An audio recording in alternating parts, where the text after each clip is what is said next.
right, welcome to another live edition of Blacklisted Radio. It's good to be back. It's the 13th day of November 2016. I'm your host, as always, the news freak, curator of content at blacklistednews.com, your host here on this show. My name is Doug Owen. You can go to my Twitter handle, BLN Radio. Check us out. Follow us there. Lots of interactive ways to be part of the show.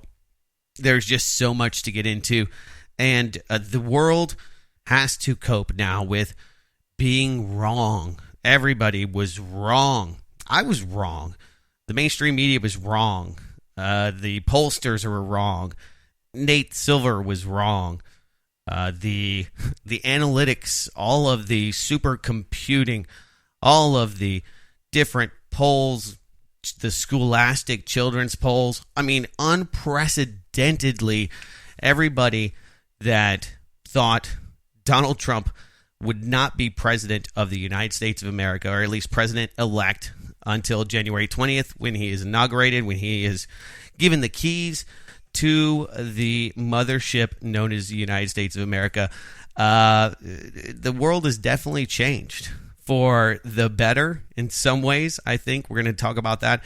And, of course, for many people, including the mainstream media, the people out there that are dumbfounded, the people that are just angered, really angry, really fearful of what a Donald Trump presidency, a 4-year term at the head of the White House means for America. People are freaking out. The mainstream media is only feeding into the paranoia that is feeding into what we see around the country, and that is shock and awe, especially from liberals, progressives, and people that follow mainstream media that did not think this could happen.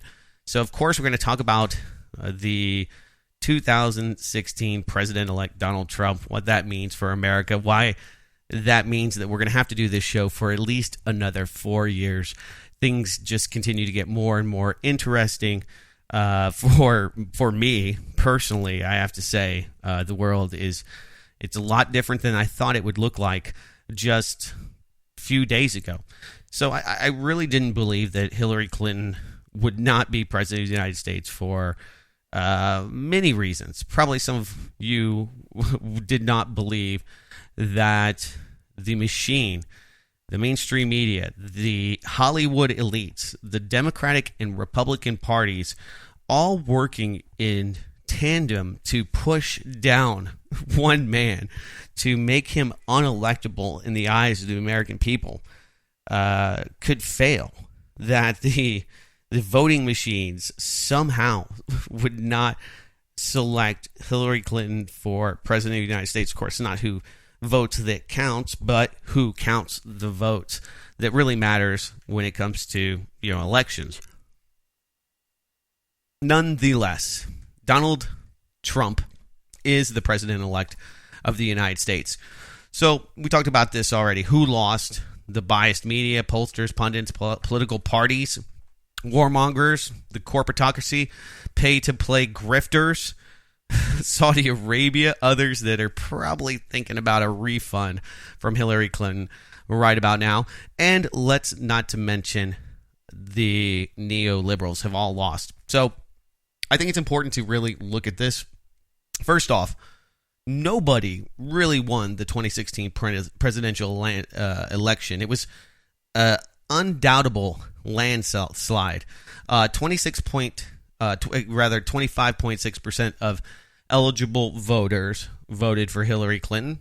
She did win by a margin, a percent, the popular vote. People are ready to dismantle the Constitution and get rid of the Electoral College because of this. People are outraged that New York, Texas, Florida, and California do not get to pick the president and our elected leaders every year.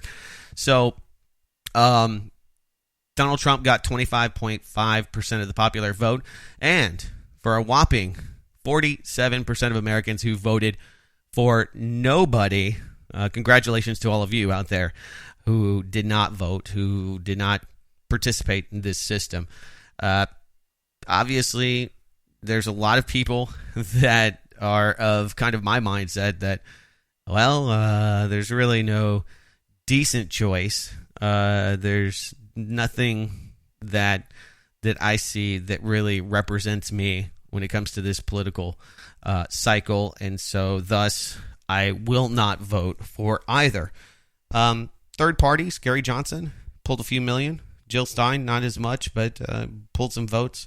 I mean, I watched the political coverage, which was hilarious in and of itself, and we can diagnose and analyze the punditry for hours here on the show. Don't have time to do that, but like many of you, I stayed up way too late, watched the results. I was watching the New York Times website that had great interactive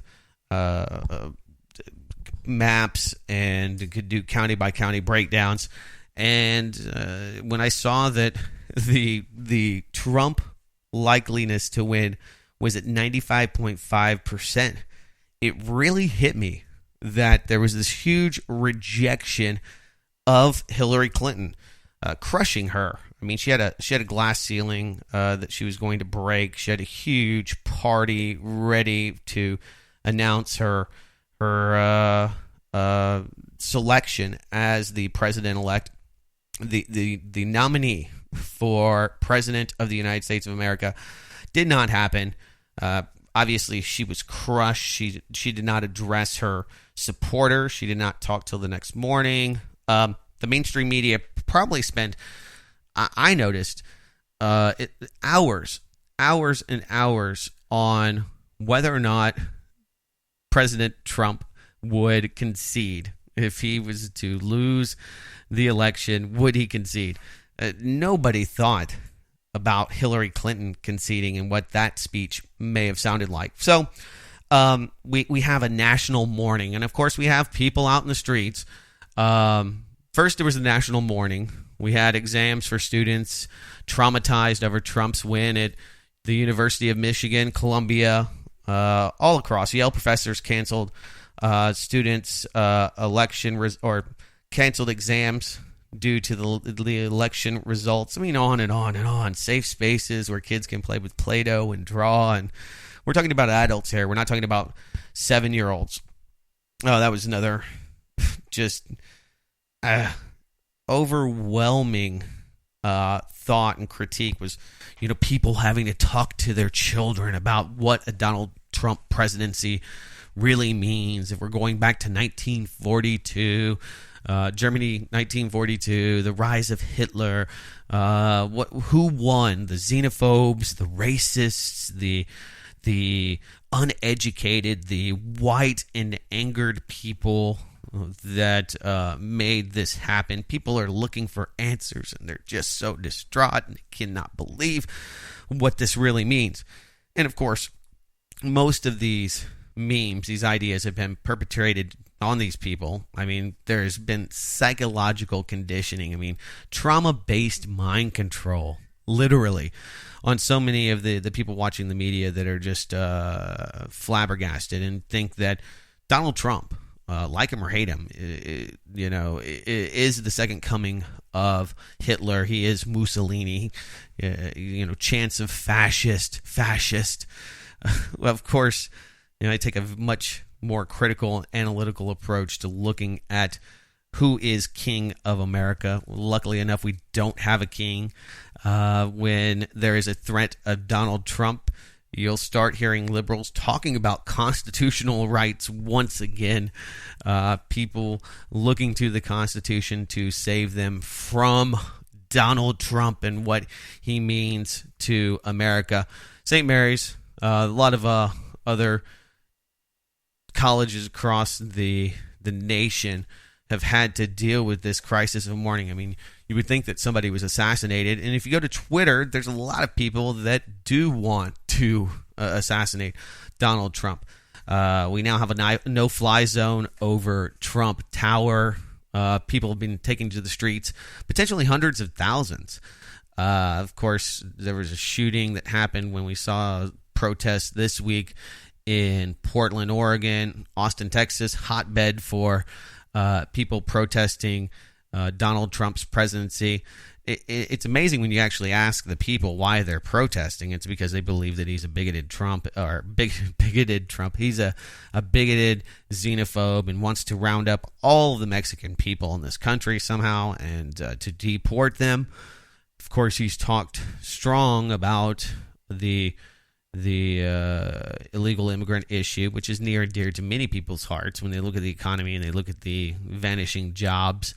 When we see, just a good amount of criminal activity that's being conducted by people that are not even citizens in this country that have been deported several times, there's obvious problems. And so it's near and dear to people's hearts. I don't think it's a bad idea to take violent criminals out of this country, especially if they do not belong here, to incarcerate them, to not release them back onto the streets of the United States of America. If you're going to have border patrol, if you're going to have borders, you have to do something with them. I mean, obviously, I think we should be ethical. People that have families here, have children here, I don't think that you should just round them up personally. People that are, being productive in the economy and are paying taxes because you're forced to. Sales tax, state tax, real estate tax, luxury tax, tax. These people are paying. So, I mean, if you pay the system, I think, well, you should have some kind of rights. They're taking your money. You're getting taxation without representation, really in the truest of forms. I don't want to turn this into an immigration debate because I know that these are a lot of wedge issues and that they're near and dear to people's hearts only because the mainstream media has scared people into thinking that we're going to have some kind of Hitler-esque roundup of the Mexican people in this country. Not true. Actually, a lot of Mexican people, more so than for Mitt Romney just 4 years ago, voted for Donald Trump. Got surprisingly 55% of college-educated white women voted for Donald Trump over Hillary Clinton. This is so confounding to those out there in academia, in the mainstream media, as to how on earth people could vote for Donald Trump. And of course, this is easily distilled for the American people by the liberal somewhat media and mainstream media in general, and that is that people have hate in their hearts. The same people just 4 years ago that elected the first black president have now all become deplorables, and they hate, they're dirty, they dared to question. I mean, it's one of the reasons that Donald Trump's has been called a racist, is because he dared to question whether or not Barack Obama was U.S. born. And this is, it doesn't mean that you hate black people, and to make that jump, that leap in logic is just it's intellectually bankrupt, number one, and just kind of silly, number two. But there's lots of things to not be thrilled about when it comes to the Trump presidency. We're already seeing his team shape up. Great piece. Globalist despair, disbelief questions at the United Nations after the Trump victory. The 15-member UN Security Council and the largest financial contributor to the United Nations, Washington owes about $1.1 billion. Talking about making people pay for NATO, making them pay for these groups. The U.S., we need to put a little bit into the kitty as well. People are freaking out. I mean, is there going to be a new order? Just reading a transcript from an interview with Henry Kissinger, who I'll just give you the nutshell, said, Trump's not a big deal. Don't read Mein Kampf if you're trying to understand the Trump presidency, and that he has no foreign policy really at this point. We'll talk about a little of it, but really, there is no plan. There is no ideology. We really don't know what to expect from Trump. Now, to his I guess, to his personality, to this opportunity, you've had Vladimir Putin, Bashar al-Assad, lots of people, even that crazy guy from the Philippines, Duterte, that wanted to round up drug dealers and assassinate him.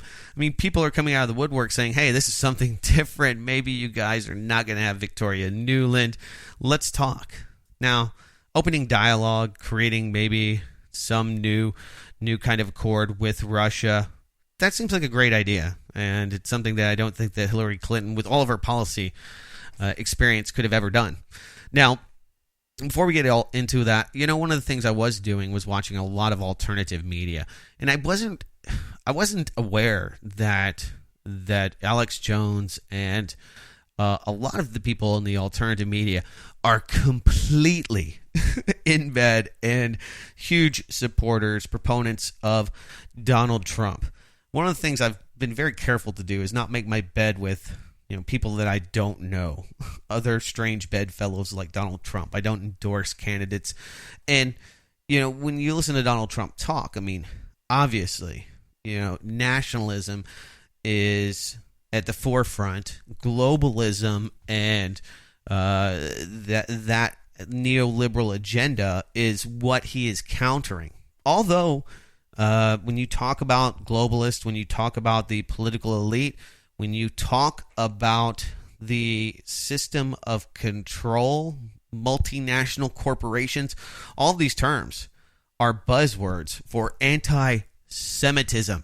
So we're going to talk about Trump on Israel. It's one of the few things that he's really been vocal about.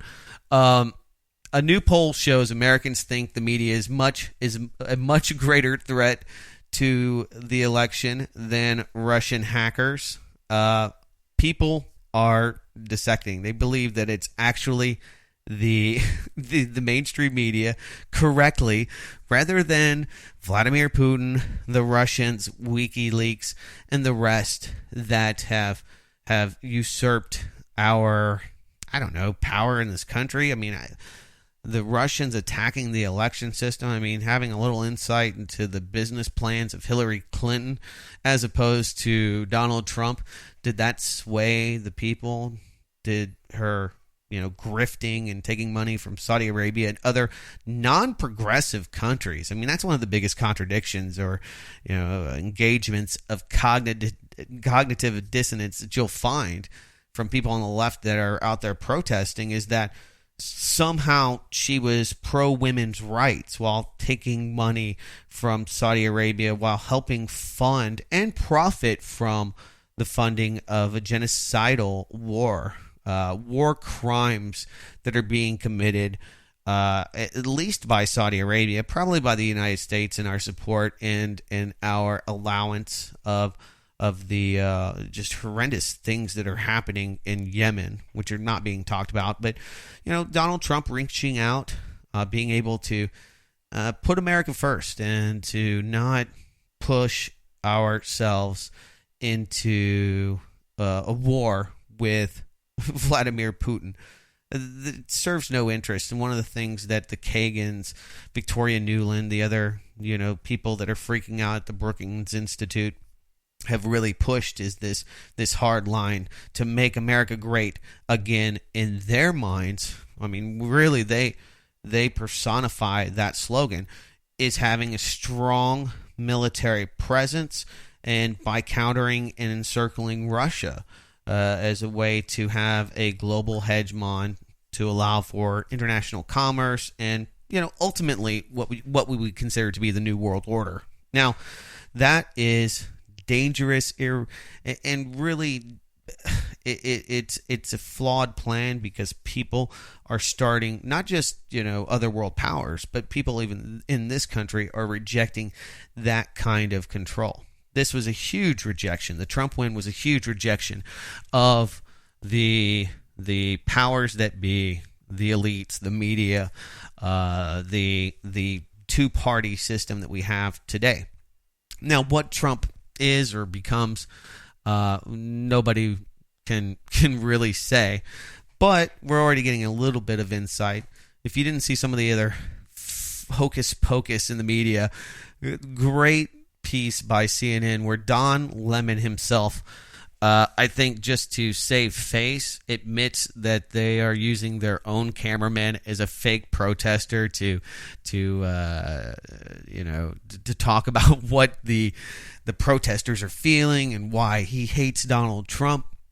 I mean, believe you me, I'm hypercritical, and we will get to all of that. But the reason that I think so many Americans are rejecting these protests is, number one, he hasn't even gotten into the White House.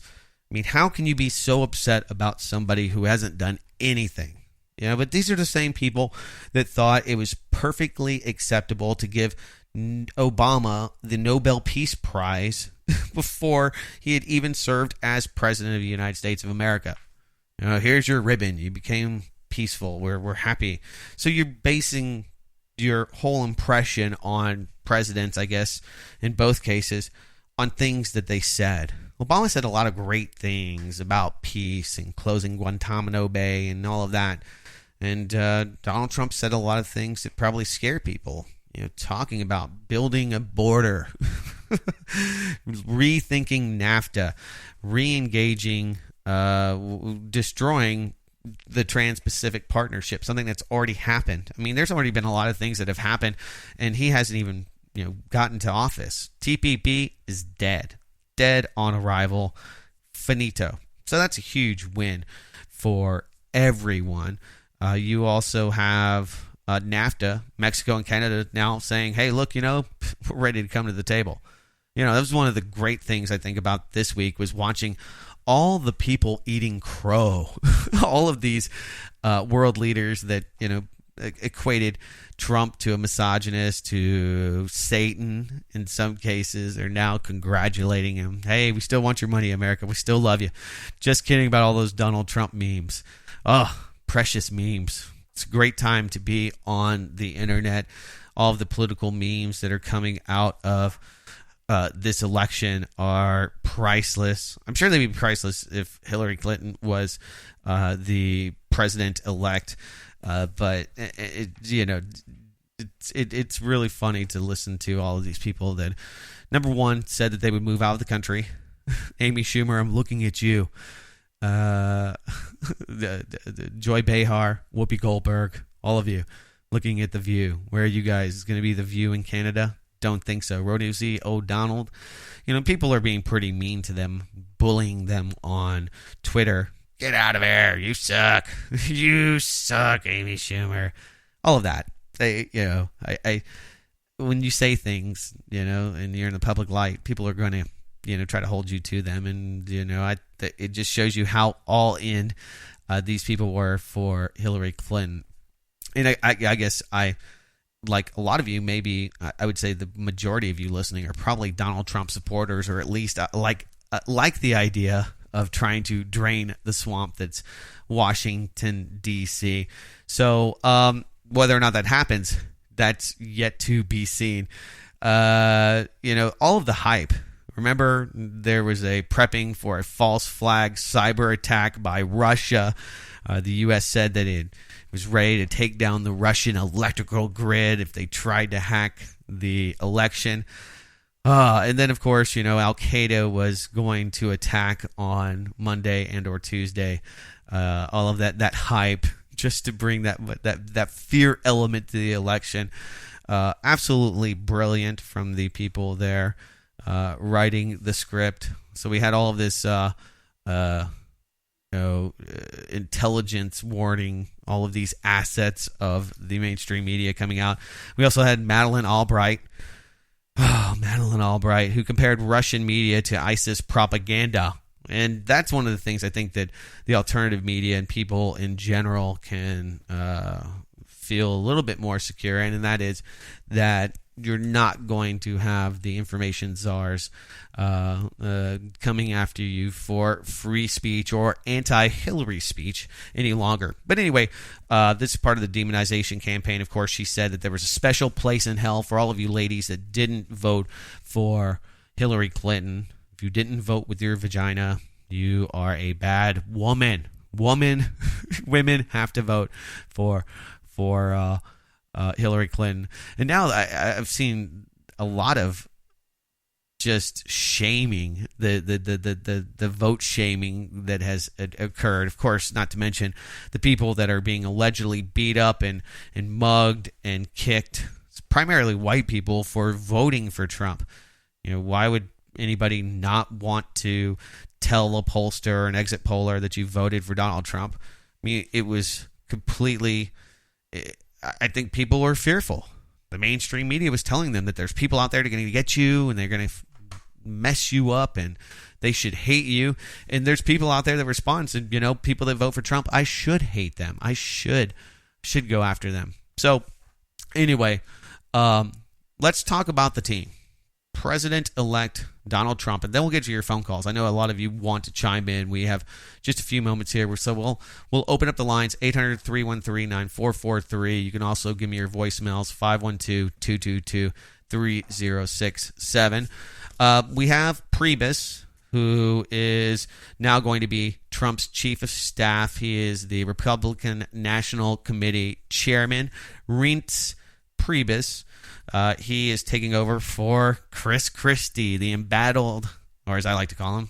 It's not that witty. I shouldn't do it, but Chris Krispy Kreme. Chris Christie, shouldn't make fun of him for being such a big guy, but he is definitely a mobster, and he's getting caught up in a scandal, the Bridgegate thing that's going on, where they closed down bridges, and a few people may have died. Ambulances were not able to get into the city as retribution for the mayor. Was it Newark?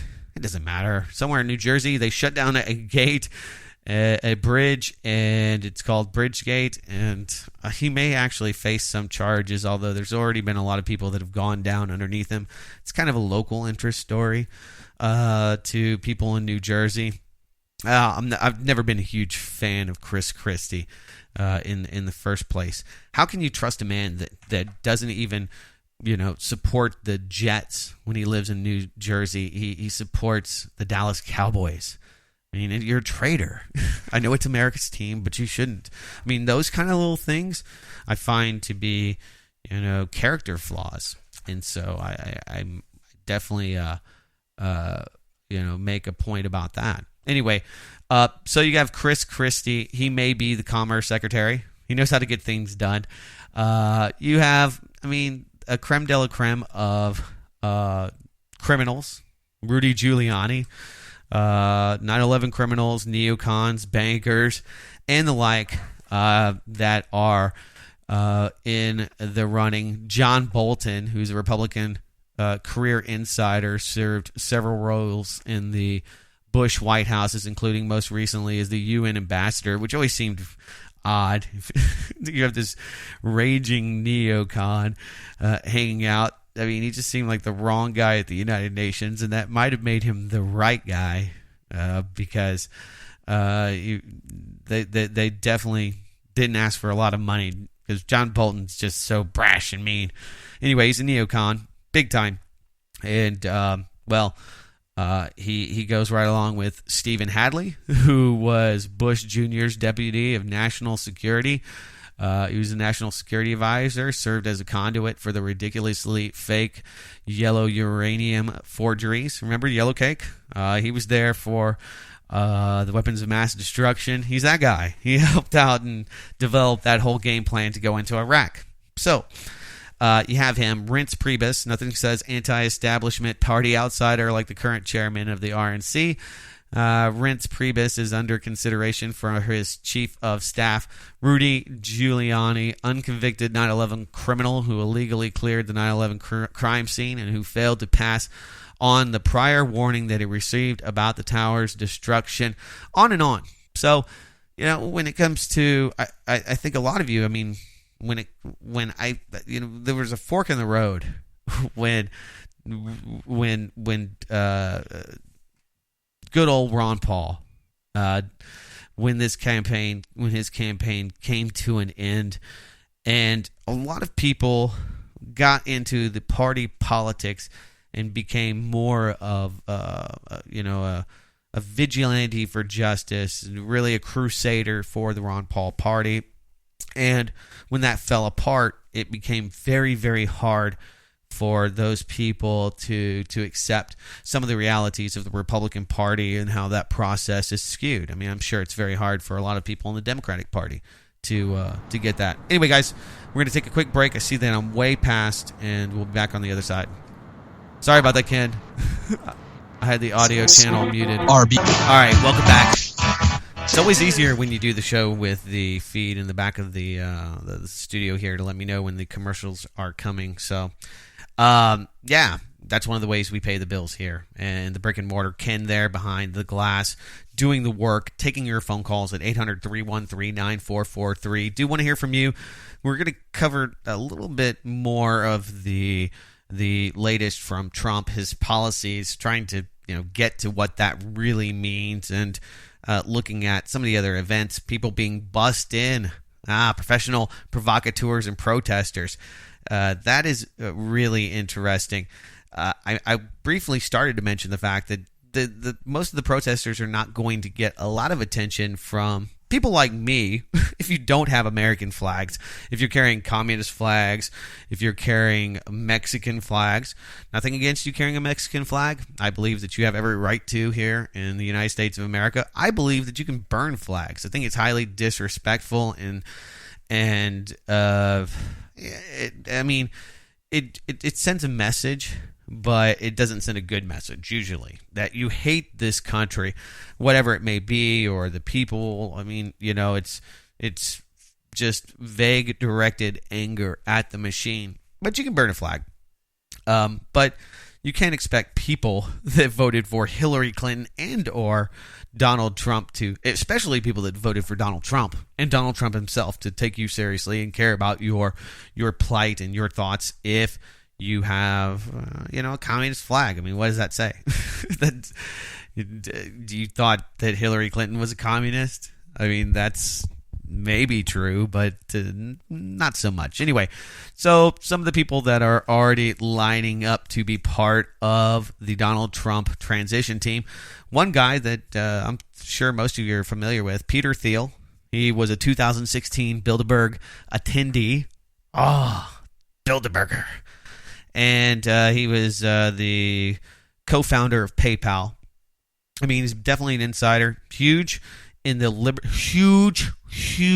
Libertarian Party, and somebody that's been a vocal advocate of surveillance, and gave a really interesting spiel about his thought on transparency. And how he's not a big fan of that necessarily. The state's transparency to the people that fund it, blah, blah, blah. But, I think that this kind of has to be a gut check for all the people out there that scream the Bilderbergers are running the world. Okay, well, a lot of you that really hate Bilderberg, that go there every year and protest and grab, your megaphone and scream at the powers that be that they are evil and that, free humanity will not be usurped and you will not subjugate us. You may know who I'm talking about here, but being an ardent, valued asset in the Trump campaign, can you admit that? Saying, well, there are a couple Bilderbergers. There are some neocons. Rudy Giuliani, Jamie Dimon. I mean, these are people that are reviled by everyone. I mean, you can't find people that are more influenced. When you hear about Donald Trump wanting to depoliticize the Federal Reserve, well, putting people like, I don't know, Jamie Dimon right in there it seems pretty scummy, but he's an insider and, probably knows a lot. I mean, as much testifying as he has had to do in front of Congress, he understands how the machine works. So, of course, he's going to have insiders.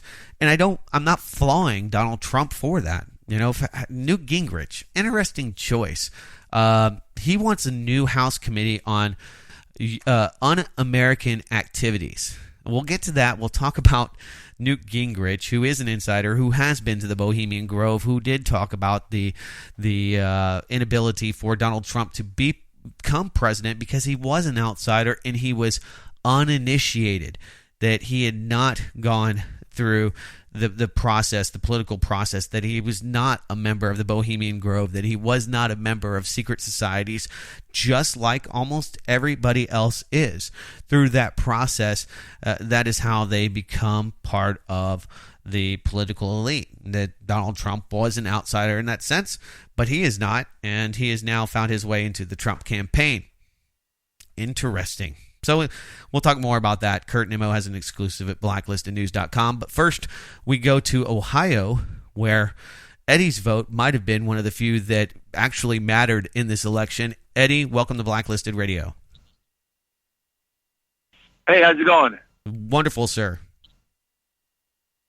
Yeah, you know what? When you I'm listening to you, and you're like, well, these illegal aliens, they came in here and they got jobs and they're paying taxes. Maybe we shouldn't throw them out. That's how I'm taking it. You're saying, and I'm thinking like, well, you know what? These people broke in. They broke the law. When I break the law, something as simple as can be, I get fined, jailed, whatever it is. And these people break in. They get a job illegally. Not only should they be thrown out, but the person that hired them needs to be arrested on a federal offense, because Ronald Reagan passed the law in '86, I believe, that says if you hire an illegal alien, it's a federal offense. So here you got an illegal alien breaks in, gets a job, gets hired from somebody who's illegally hiring them, but since they're paying taxes, I guess it's okay. It's kind of like Al Capone. He's out killing people, but then he gives money to the people in his neighborhood to help the sick and the poor and all that. So I guess it's okay. Well, no, it's not okay. Don't get me wrong. I mean, I don't think that it's okay personally. I don't think it's okay. I think that if you're gonna have borders, and I was just speaking kind of philosophically, if you're gonna have borders and you're gonna have border guards, then you're either gonna have one that's effective or ineffective, and you're either gonna have a proper system to immigrate into this country legally, or you're not going to have one. And of course, Democrats love this because they hope that these people, because they will be completely dependent on the system, will continue to be Democrat voters. So I understand all of that, and I'm just saying that people that live here for 30 years who have been here, who have families here, it's not always black and white and cut and dry. I mean, I think it is black and white. I think it is black and white. If you broke the law, you broke the law. Just because, I broke the law, but now I'm being nice about it. Well, being sure. good and behaving. I mean, and I found a girlfriend but we've and all had a broken kid. the law, I'm sir. like, I'm sorry, but that's too bad.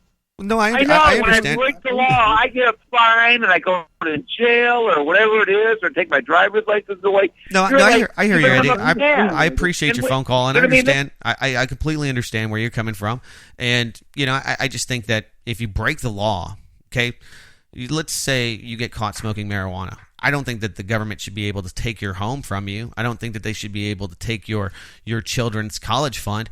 And for criminal violations, I just think that there's different levels. There's a difference between littering and murder. And if you came into this country illegally, yeah, that's bad. You broke a law. Does that mean that we should take the bank accounts that they have to round them up, tell their families to say goodbye, put them on a train, and send them to Nowheresville? I mean, that might be an approach. I don't make the decision, and I understand where you're coming from, because people do. When you have an economy like we have today, we're all looking to other people as to rather taking jobs that otherwise might be something that they would want to do, or more profitable.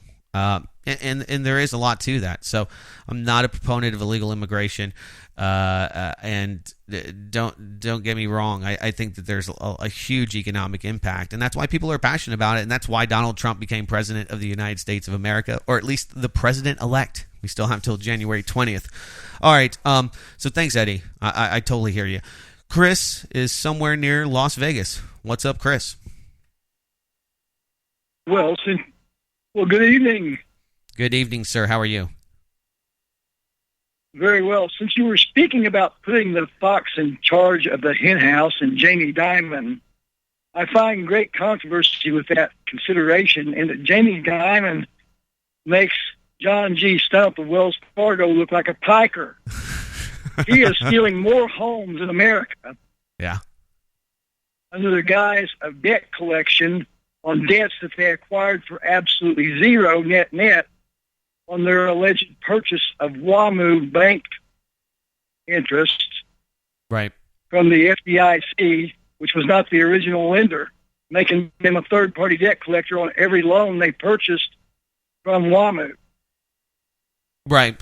Well, the banks and people like Jamie Dimon, even Donald Trump, he said, that he is the king of debt. And when people buy debt, when you collateralize debt, the only thing that makes debt valuable is the state's ability to force people, rightfully or wrongfully, to pay those debts. Otherwise, they will have to pay some, horrible price. So that power. When you buy debt, though, Mhm. when you buy debt, it's no longer UCC 3 negotiable instruments. It moves to UCC 8 and 9, which are securitized mortgage investments, which are gambling bets, speculative, and they're predatory, rapacious, because they really are not a true party of interest. They're merely an investor who speculated on buying debts that were already satisfied, sold, discharged, or paid with insurance or other types of scams Right. to get fully paid before they sell them to others. Sure. That is the roulette casino that Wall Street's become, rightfully or wrongfully. They want you to pay. And people go and But rightfully or if they've wrongfully already get been into paid, how many times they get paid? many How times, many sir. times should they get paid? It's like how many times should you be taxed? Newt Gingrich is such a double-mouthed, James 1-8, double-minded man. He switches his position with whatever party's in control so he can stay in the graces and feed off the public trough. And he's a New Age World War Luciferian, just like Hillary Clinton, except he plays Mr. Nice Guy and Mr. Fluffy Puffy, the Stay Puft Marshmallow Man. But he's really just as demonic as Hillary Clinton or the Clinton gang or the rest of them doing their spirit cooking. Yeah, there you go. Pizza's the code word.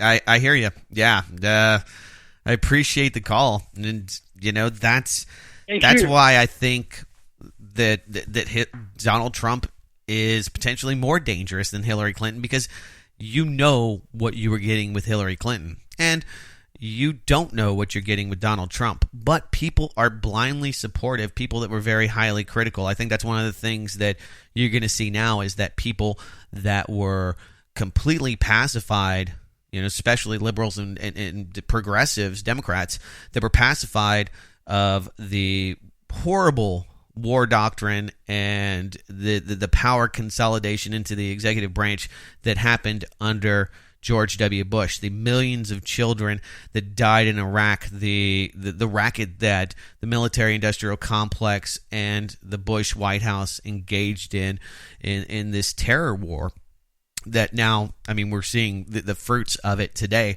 and this never-ending war. People just sat down and we got Obama. He's smart. He's hip. He's black. It's going to be better. This guy is going to help black people because he's black. Just like people thought, well, Hillary Clinton's going to help women's rights because she's a woman. It seems to make a lot of logical sense.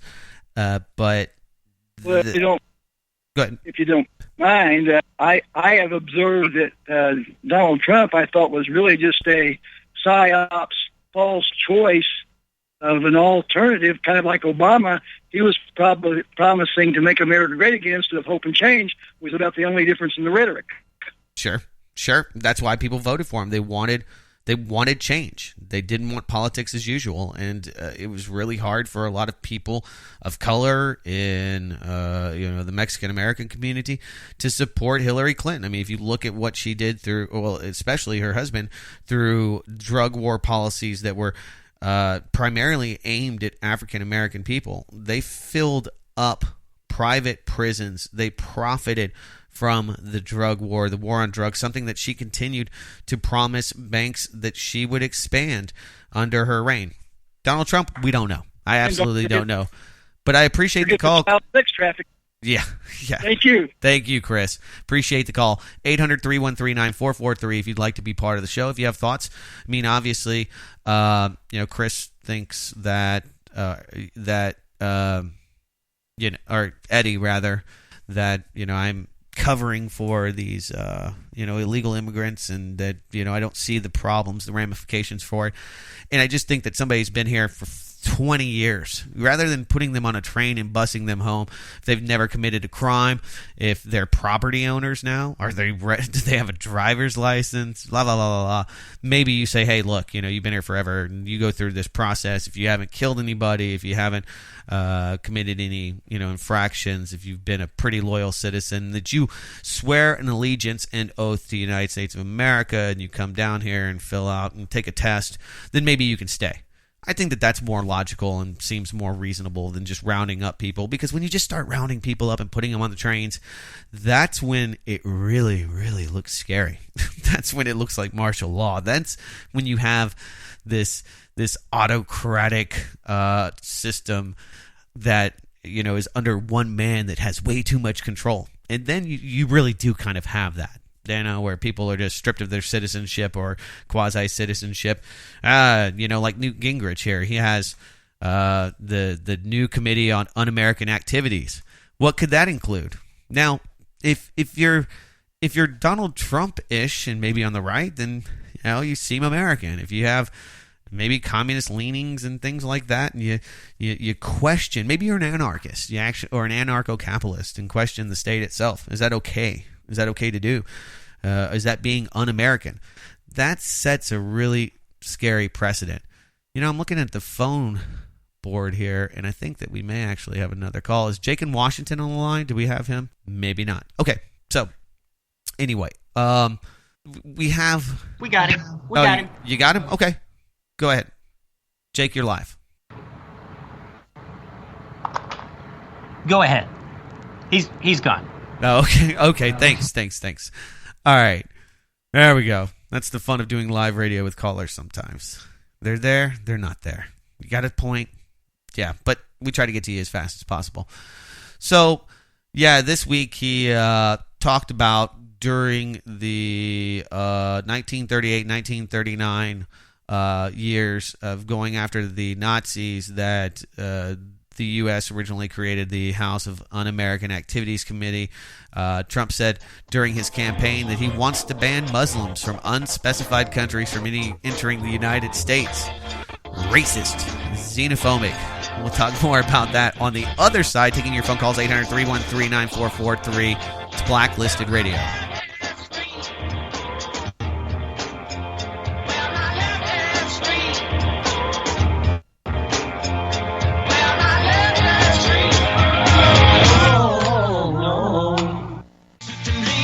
Well, I guess Hillary escaped the shadow government, the CIA and other operators inside that were going after her. If you didn't hear, Eric Prince talked to Breitbart News, said that the NYPD was ready to make arrests in the Anthony Weiner case. A lot of rumors and shadow government discussion that happened earlier in the week kind of shut up now. We don't hear a lot about it. The FBI's white-collar crime probing the Clinton Foundation. Will this go on? Will she just have to step down and, slither off into the sunset? Will they groom Chelsea for the next run for the Clinton dynasty? Who knows? But whether or not and I dismiss that logic that it wasn't people actually voting, it was the shadow government that brought Trump in because they were after Hillary. It seems that they could have easily went after Hillary or brought up real criminal charges instead of just having Comey, I don't know, in this internal, FBI scuffle with the Clintons and the media and this rebellion that took place apparently. Will she escape? NAFTA's dead. TPP's dead. Trump on surveillance. Interesting piece here. Trump on Israel. President-elect Donald Trump might not move too quickly to move the U.S. Embassy from Tel Aviv to Jerusalem and rip up the Iran nuclear agreement, but the two actions he promised during his national campaign are a top priority for Donald Trump. So one of the things that the Israelis have wanted is to be recognized as the Jewish state.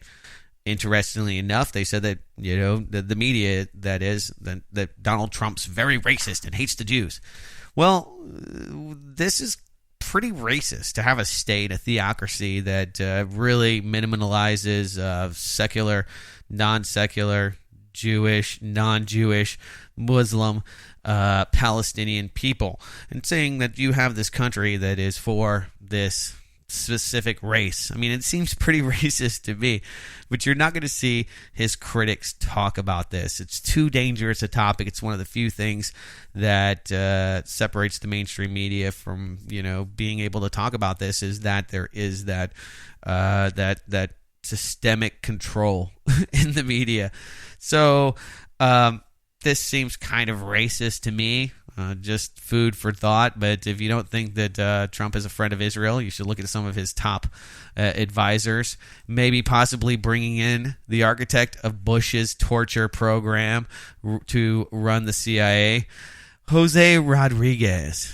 Yes, some of you may remember Jose Rodriguez when we talk about, that he, along with John Yoo, had said that the president has the power to torture children, to use battery acid. Whoa, just really horrendous things, and the kind of guy that might actually enjoy doing that. Donald Trump may select Jose Rodriguez as one of the primary architects of the George W. Bush torture program to run the CIA, according to a law firm with close ties to Trump. Rodriguez, the former director of National Clandestine Services, helped develop the CIA black sites, secret prisons operated in foreign countries where interrogations used a range of torture tactics, and the use of waterboarding. So, it's not a good guy. Not a good guy at all. And, I'm going to be really interested to see how many people are critical and how many people can, eat crow when the time is appropriate. I don't know, though. It definitely sends shockwaves. It guarantees that I will do this show for another 4 years. Great to see some of the friends there in the chat room, Liz and Mer Bailey and others. Thanks, guys. Want to thank all of you that have supported the show. Go to blacklistedradio.com. This is your show. We do it in the interest of our listeners, and it is supported exclusively by you. Make a donation, support the show, send us a note. 512-222-3067 is the way to text me, and I'll be back next week, no doubt about it, for another live edition of Blacklisted Radio. I hope you will as well. Take care.